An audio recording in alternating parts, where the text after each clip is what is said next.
আর এই গজব থেকে যদি বাঁচতে হয়, আমার মাবুদ আমাদের প্রতি রাগ করে আছে, আমাদের মাবুদ আমাদের প্রতি রাগ করে আছে। আমাদের মাবুদকে আমাদেরকে সন্তুষ্ট করতে হবে, সন্তুষ্ট করতে হবে।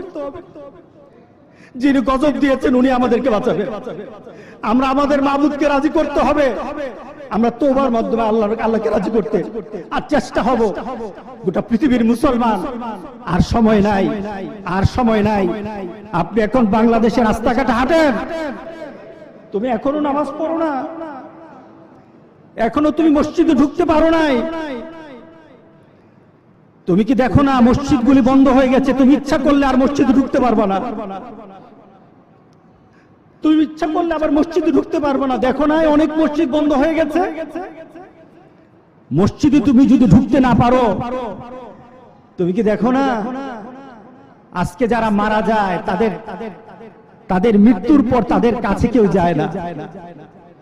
তাদের মৃত্যুর পর তাদের কোনো সিস্টেম ওয়েতে তাকে দাফন করা হয় না, তাকে উচ্ছিষ্ট একটা জিনিসের মতো মাটির সাথে দাফন করে দেওয়া হয়।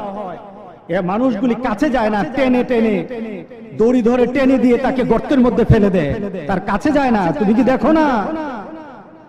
তুমি কি দেখো না? মসজিদ থেকে আজান আসে, মসজিদের দিকে আসো, মসজিদের দিকে আসো। হাইয়া আলাস সালাহ, হাইয়া আলাল ফালাহ।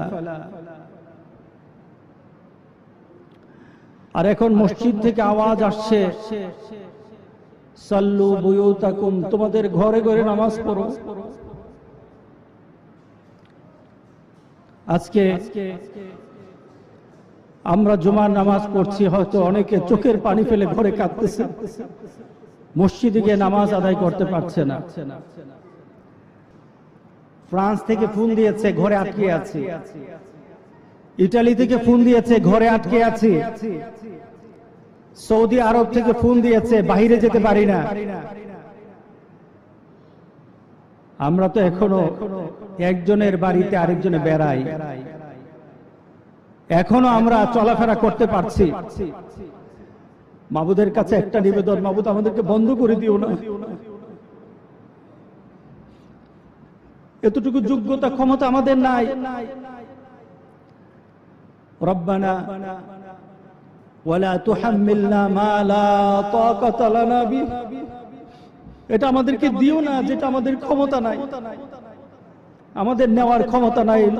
মা লা তাকাতা লানা বিহি ওয়াফু আন্না, মাফ করে দাও মাবুদ, মাফ করে দাও, মাফ করে দাও। ওয়াফু আন্না ওয়াগফির লানা ওয়ারহামনা, ক্ষমা করে দাও, ক্ষমা করে দাও। মাবুদ আমাদের উপর রহম নাজিল করো। তোমার গজব থেকে বাঁচার জন্য আমাদেরকে তুমি নেককার বান্দা বানিয়ে দাও আমাদের সবাইকে। চায়না থেকে আরম্ভ হয়েছিল, আজকে গোটা